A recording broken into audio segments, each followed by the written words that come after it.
ಸಣ್ಣ ಮಲ್ಲಿಕಾರ್ಜುನ ನೋಡ್ತಕ್ಕಂಥ ಭಾಗ್ಯ ನಮಗೆ ಸಿಕ್ಕಿರ್ಲಿಕ್ಕಿಲ್ಲ.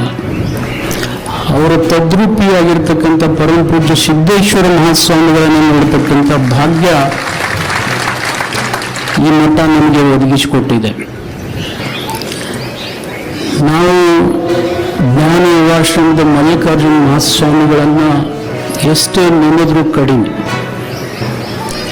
ನಾವೆಲ್ಲ ಬಹಳ ಚಿಕ್ಕವರಿದ್ವಿ. ಅವರ ಜೀವಿತ ಅವಧಿಯಲ್ಲಿ ನಾವು ಅವರನ್ನೇ ನೆನೀತಾ ಇದ್ವಿ. ಅವ್ರ ಜೀವಿತ ಅವಧಿಯಲ್ಲಿ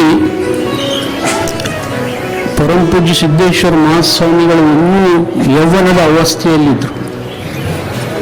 ಆದರೆ ಅವತ್ತೇ ಅವರೊಂದು ಭವಿಷ್ಯ ನುಡಿದಿದ್ರು, ಈ ಆಶ್ರಮ ಉತ್ತಂಗಕ್ಕೆ ಹೋಗಲಿಕ್ಕೆ ಪರಮ ಪೂಜ್ಯ ಸಿದ್ದೇಶ್ವರ ಮಹಾಸ್ವಾಮಿಗಳೇ ಕಾರಣ ಆಗ್ತಾರೆ ಅನ್ನತಕ್ಕಂಥ ಮಾತು ನಮ್ಮೆಲ್ಲರ ಮನದ ಅಂತರ ಆಳದಲ್ಲಿ ಇನ್ನೂ ಹಚ್ಚಹಸಿರಾಗಿದೆ. ಇವತ್ತು BR ಪಾಟೀಲ್ ಸಾಹೇಬರು ಅನೇಕ ವಿಚಾರಗಳನ್ನು ಪ್ರಾಸ್ತಾವಿಕವಾಗಿ ನೋಡಿದರು. ಒಂದು ಮಾತು ನನಗೂ ಜ್ಞಾಪಕ ಆಗ್ತದೆ. ನಾವು ಯೌವನಾವಸ್ಥೆಯಲ್ಲಿ ಬಹಳ ಸ್ವಲ್ಪ ಅಹಂಭಾವದಿಂದ ಮೆರೆದಂಥವ್ರು.